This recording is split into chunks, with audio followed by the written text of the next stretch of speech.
Assalamualaikum, selamat menunaikan ibadah puasa bagi yang menjalankan. Dan selamat datang di channel YouTube Del Sergei 71. Semoga amal ibadah kita di hari ini diterima oleh Allah, amin. Dan jangan lupa subscribe, like, dan komen. Terima kasih dan selamat menonton.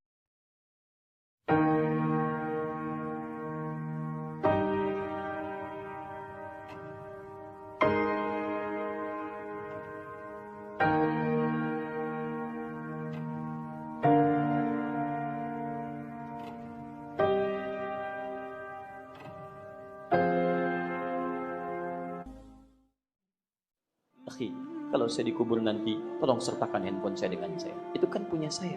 Kalau antum kangen, di sekolah aja nggak apa-apa. Masya Allah. Luar biasa. Gak bisa. Itu pakaian antum. Kalau merasa punya antum, akan dibawa. Jangankan ke akhirat. Mohon maaf, alam kubur nggak akan ada yang dibawa. Karena cuma titipan. Titipan itu ketika dititipkan kepada kita, pertama berarti sifatnya sementara. Kedua, kalau sementara, berarti ada yang ngambil kan? Baik. Boleh nggak kalau pemiliknya mengambil dari titipan itu? Boleh. Baik, boleh nggak kalau saat diambil kita mempertahankannya? Tidak. Boleh nggak saat diambil kita marah-marah? Aneh. Aneh. Makanya rumus titipan itu ketika dititipkan harus siap diambil. Yang ketiga, titipan paling bagus itu adalah ketika diambil dalam kualitas yang menyenangkan pemiliknya. Saya titip ya, Masya Allah, motor. Dititipkan satu, Masya Allah. Begitu dititipkan, rawat dengan baik, jaga. Begitu kemudian datang pemiliknya, diambil dalam keadaan yang bersih, bagus dan sebagainya. Senang tidak? Senang. Dititipkan, dibiarkan begitu saja. Bahkan ada yang penyok, spion hilang, Masya Allah. Dengan macam-macam. Antum datang mau mengambil, keadaan tidak menyenangkan. Bagaimana perasaan antum? Marah. Sekarang pertanyaan saya, mohon maaf, bagaimana Anda menyikapi titipan Allah? Dan yang paling berbahaya adalah ketika seseorang merasa titipan itu bagian dari kepemilikannya, maka itu akan berdampak pada ketidaktenangan dalam kehidupannya. Orang yang merasa memiliki tidak siap ketika diambil oleh pemiliknya. Contoh, seorang sahabat, ini kisah nyata, akan berjuang, anaknya sakit, hebat sekali manhaj ini. Kemudian ketika akan berangkat berjihad, ia ragu karena ingin merawat anak. Kata istrinya, papa berjihad. Dalam bacaan kita sekarang, papa berjihad, biarkan mama yang merawat anak kita. Berangkatlah suaminya. Singkat kata, ketika dia berjihad, anaknya meninggal. Perhatikan Bu, bagaimana baktinya seorang istri yang salihah memberikan ketenangan dalam jiwa suaminya. Ketika pulang, dalam perjuangan usai itu, yang ditanya pertama kali pada istrinya adalah, bagaimana anak kita? Datang. Kata istrinya, papa kan baru datang. Mandi dulu, istirahat dulu, makan dulu. Anak kita itu sudah istirahat dengan tenang, sudah tidur dengan nyaman. Maka suaminya merasa tenang dengan ucapan itu. Kemudian beliau mandi, kemudian beliau makan yang sudah disiapkan, dan malam bertanya lagi. Saat ngobrol berdua dengan istrinya ingin menengok, bertanya, bagaimana anak kita? Istrinya bertanya, duhai suamiku sayang, saya punya persoalan. Apa itu? Ada seseorang yang dititipi. Kemudian tiba pemiliknya, datang mengambil titipan itu. Tapi orang itu marah-marah ingin mempertahankan itu. Belum sempat diteruskan kisahnya oleh istrinya, suaminya memotong. Siapa orang itu? Tidak punya adab, tidak sopan. Itu kan bukan milik dia, kenapa mesti marah-marah? Masya Allah. Maka istrinya dengan tenang menyampaikan, suamiku sayang, pemilik anak kita sudah mengambilnya. Dan selesailah tugas kita yang dititipkan olehnya. Maka seketika itulah diam suaminya, mengalir air matanya, dan mohon kebaikan kepada Allah Subhanahu wa Ta'ala atas memeluk istrinya dan menguatkan pasangan hidupnya itu. Lihat baik-baik teman-teman sekalian. Menangis itu wajar karena itu nilai kemanusiaan. Tapi jika setiap orang sadar bahwa semua apa yang hadir di hadapannya titipan, mudah bagi dia untuk melepaskannya saat tugasnya sudah usai. Di manhaj pertama, antum mesti memahami semua titipan yang ada pada diri kita cuma sementara. Kalau seperti itu ringan hidup kita, nyaman teman-teman. Coba lihat tukang parkir itu, hebat manhajnya. Kadang-kadang mesti ditiru. Ya, tidak ada orang tukang parkir ketika kedatangan BMW, misalnya Mercy, Ferrari, Lamborghini, macam-macam, nggak ada yang bangga. Begitu datang, prit, masuk, sama. Mau angkot, mau Ferrari, sama. Lamborghini, dadah aja biasa. Begitu 2.000, prit, 5.000, terima kasih bos. Bos tuh, Masya Allah, lewat. Dia biasa aja. Antum Masya Allah sudah dititipi, dapat pahala lagi, kasih lagi, kasih lagi, kasih lagi. Masya Allah. Dan hebatnya, bedanya Allah dengan manusia. Antum kalau dititipkan, dikembalikan titipan dalam keadaan baik. Apa respon orang yang menitipkan? Saya nitip handphone nih, begitu dirawat dengan baik, diambil, bagus handphonenya, bersih. Bagaimana kemudian respon saya kepada yang menitipkan tadi? Terima kasih. Mengucapkannya terima kasih. Terima kasih. Allah tidak. Begitu antum bersyukur dengan titipan, ditambah oleh Allah. La in syakartum la azidannakum. Begitu di akhirat dikembalikan jadi milik antum selamanya. Dan lebih baik daripada keadaan yang saat di dunia. Nah, sekarang saya ingin tunjukkan kepada antum, ini 4 titipan pokok. Antum mesti hati-hati. Manhaj ini yang antum gunakan seperti sahabat Abbas radhiyallahu ta'ala anhu. 1. Ada yang dititipkan tenaga. 2. Ada yang dititipkan pengetahuan. 3.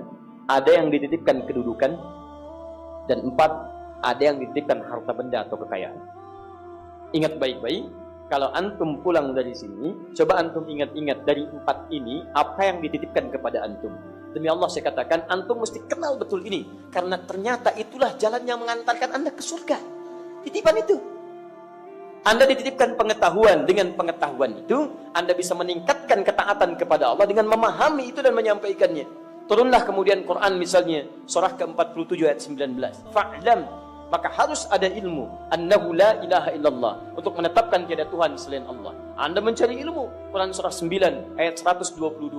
Menambah ilmu, menambah pengetahuan, menambah keimanan. Quran surah 58 ayat yang ke-11. Mulai membaca dengan izin Allah dan nama Allah. Quran surah 96 ayat yang pertama. Tapi apa tujuan semua itu? Untuk mengamalkannya. Quran surah misalnya ayat kedua, ayat keempat, ayat surah kedua, ayat ke-44-nya. Surat As-Saffnya dengan segala turunan maknanya. Semuanya ada teman-teman sekalian.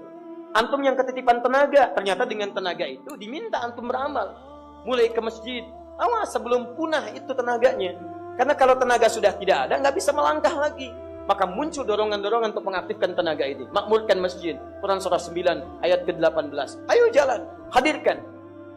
Lihat pesan Al-Quran ketika mengisahkan Qarun. Quran surah ke-28 ayat ke-77 itu. Wabtaghi fima ataqallahu daral akhirah.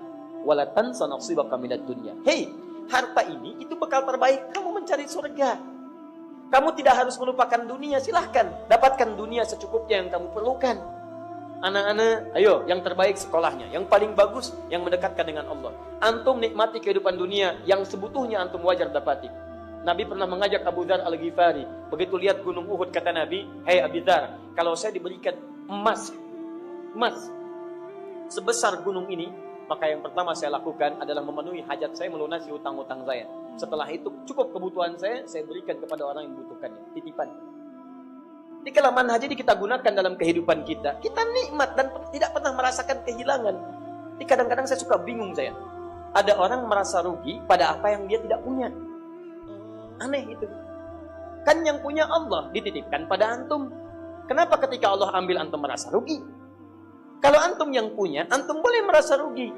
Tapi kalau Allah yang punya, Allah akan kehendaki bagaimana harta itu menjadi pahala untuk antum. Makanya mumpung masih ada kesempatan, gunakan pada yang terbaik. Kadang-kadang jalannya dibuka oleh Allah Subhanahu wa taala. Antum cuma ikhtiar aja. Mohon maaf ya. Kadang-kadang maaf, ikhtiar itu bisa positif, bisa negatif. Positif, sedekah, infak, gunakan yang baik, ya buat perusahaan yang baik, buat dagang yang baik, yang tanpa ribanya misalnya sebarkan orang bekerja tempat antum dapat pahalanya. Itu teman-teman. Ada lagi yang kelihatan negatif, tapi sebetulnya banyak kebaikan di situ. Misal, harta orang halal, orang baik, hartanya halal. Harta orang tidak baik, maaf rizkinya yang haram. Datang antum ke masjid, Masya Allah, sepatu baru beli Pak. Dan antum baru berhijrah, saya ingin berhijrah, ya Allah, Masya Allah, pakai sepatu baru. Datang ke Aqabah, pulang dari Aqabah, hilang sepatu. Misal, ya Allah, kenapa ya Allah? Kenapa? Masya Allah. Wah ini, why not kata Allah. Ini Masya Allah. Kenapa saya? Karena kamu yang terbaik. Ada cara Allah membuat sebagian harta kita itu jadi pahala untuk kita. Apa diantaranya? Maaf, diambil oleh Allah Subhanahu wa Ta'ala, selesai tugas antum. Sepatu baru itu akan bersaksi di hadapan Allah Subhanahu wa Ta'ala pernah dipakai ke masjid. Suka titipan sepatu itu buat mengantarkan ke masjid. Jadi tidak pernah digunakan dalam hal yang maksiat, yang tidak baik. Alhamdulillah, kalau cara baca antum seperti ini nggak akan mengeluh antum. Enak. Tapi jangan dibiarkan begitu juga, keenakan pencuri nantinya. Maksudnya antum ikhtiar dulu, cari, tanyakan, nggak ketemu, alhamdulillah. Sepatu ini mengantarkan anda ke masjid. Rizkinya pencuri yang haram ketika dia ngambil, dosa dia. Tapi tugas antum selesai. Sepatu itu yang bersaksi untuk antum, nyaman, antum enak, tenang. Tapi teman-teman, kadang-kadang husnudzan kepada Allah penting dalam setiap keadaan. Kelihatannya tidak menyenangkan, tapi begitu dijalani, antum cuma ikhtiar, jangan pikirkan yang tidak menyenangkannya. Kami di Pontianak kemarin, Pak. Schedule kami Ahad sore kembali. Tapi Allah berkehendak lain. Ingin hati terbang ke Jakarta, kehendak Allah itu yang kami ikuti. Tetap bertahan di Pontianak. Tiba-tiba, Masya Allah, kasih hujan. Baru pertama kali terjadi hujan, banjir runway. Gak bisa dilewati pesawat. Yang take off, yang landing gak bisa. 4.000 orang gak bisa terbang. Disitulah terlihat bagaimana kebeningan iman itu bisa didapatkan. Ada orang marah-marah, macam-macam. Kenapa begini? Kenapa tidak terbang? Sudah tahu banjir, kenapa tidak terbang? Masya Allah, aneh orang. Antum itu, ada kaidah mengatakan begini. Kalau sesuatu sudah diatur, antum jangan ikutan mengatur. Tuh. Dan yang kedua, jangan pernah buang energi pada yang sudah pasti. Misal, mencela perbuatan tercela. Itu nggak ada kerjaan. Sesuatu yang sudah tercela, nggak usah dicela lagi. Antum buang-buang waktu. Lebih baik didoakan pada kebaikan. Sama dengan merasa bangga pada pujian yang tidak ada.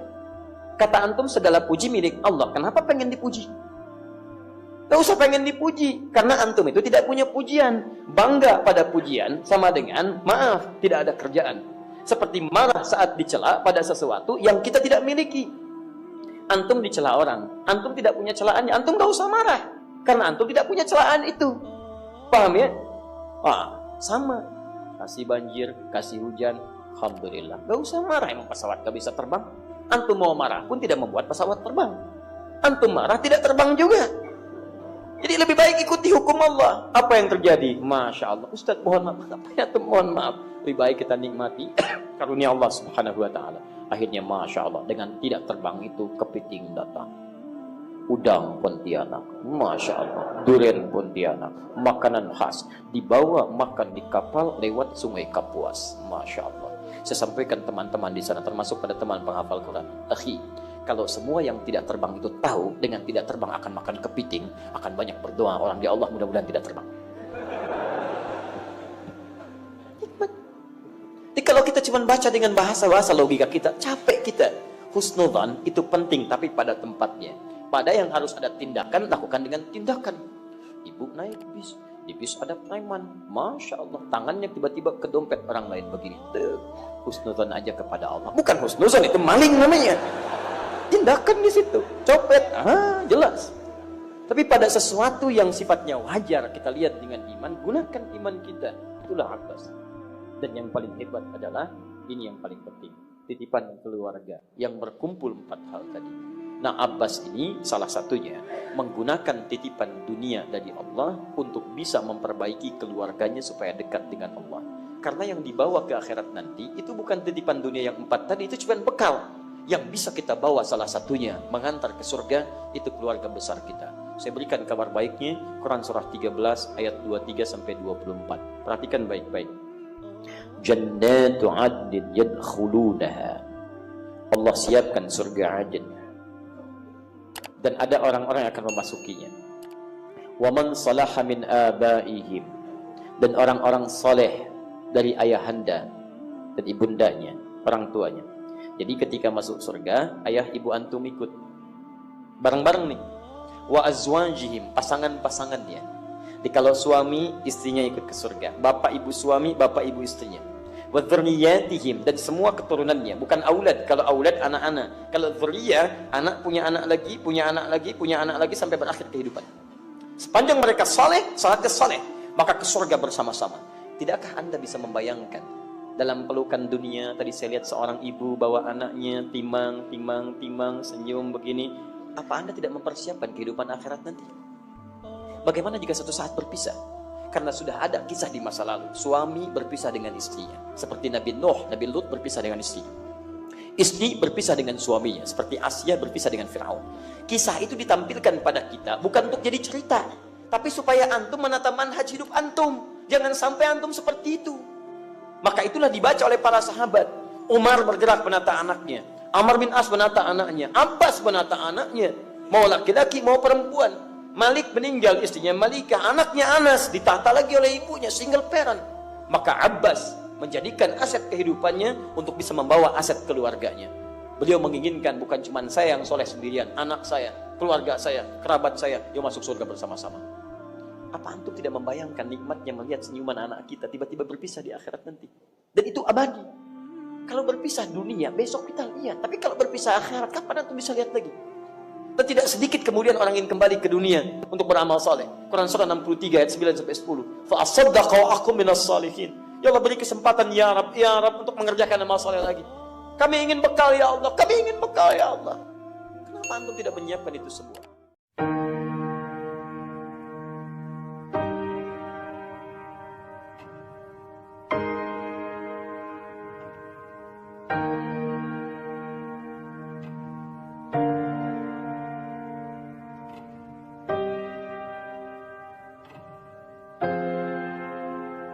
Terima kasih sudah menonton video Del Sergey 71.